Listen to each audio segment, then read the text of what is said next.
ഹോസ്പിറ്റലോ അല്ലെങ്കിൽ ലാബിൽ ചെന്ന് നമ്മളൊരു ബ്ലഡ് ടെസ്റ്റ് കൊടുക്കുകയാണ്. കംപ്ലീറ്റ് ബ്ലഡ് ചെക്കപ്പ് അല്ലെങ്കിൽ ഹെൽത്ത് ചെക്കപ്പ് അങ്ങനത്തെ ടെസ്റ്റ് കൊടുക്കുമ്പോൾ ചില കാര്യം സൂക്ഷിച്ചില്ലെങ്കിൽ റിപ്പോർട്ട് കിട്ടുമ്പോൾ പെട്ടെന്ന് ഞെട്ടിപ്പോകും. ഞാൻ ഡോക്ടർ കൃഷ്ണയാണ്, ഫിസിഷ്യൻ, കൃഷ്ണ ഹോസ്പിറ്റലിൽ. എൻ്റെ കൊളീഗ് കഴിഞ്ഞ പ്രാവശ്യം എൻ്റെ അടുത്ത് ഒന്ന് റിപ്പോർട്ട് കാണിക്കുമ്പോൾ ട്രൈഗ്ലിസറൈഡ് കൂടുതലാണ്, ലിവർ ഫംഗ്ഷനൊക്കെ കൂടുതലാണ്. അതെന്താ കാരണം വെച്ചാൽ ചില കാര്യങ്ങൾ സൂക്ഷിക്കേണ്ടത്.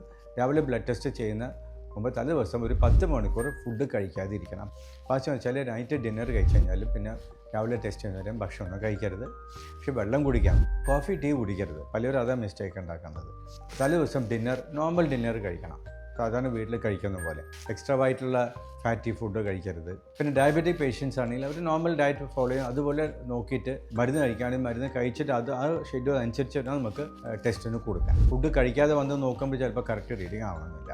പിന്നെ നോക്കുന്നത് ആൽക്കഹോൾ. തലേ ദിവസം ആൽക്കഹോൾ ഉപയോഗിച്ച് നമ്മൾ നെക്സ്റ്റ് ഡേ അത് ബ്ലഡ് ടെസ്റ്റിന് പോയി കഴിഞ്ഞാൽ കുറച്ച് വ്യത്യാസം കാണിക്കും. എക്സസൈസ് ഒക്കെ ചെയ്യുന്ന ആൾക്കാരാണെങ്കിൽ എക്സസൈസ് ചെയ്തിട്ട് ഹോസ്പിറ്റലിലേക്ക് പോകരുത്. അപ്പോൾ അങ്ങനെ കുറച്ച് കാര്യങ്ങൾ നമ്മൾ സൂക്ഷിക്കുകയാണെങ്കിൽ ബ്ലഡ് ടെസ്റ്റ് കൊടുക്കുമ്പോൾ അതിൻ്റെ വാലിഡിറ്റി കറക്റ്റായിരിക്കും. ഞാൻ ഡോക്ടർ കൃഷ്ണയാണ്, എറണാകുളം കൃഷ്ണ ഹോസ്പിറ്റൽ ഫിസിഷ്യൻ.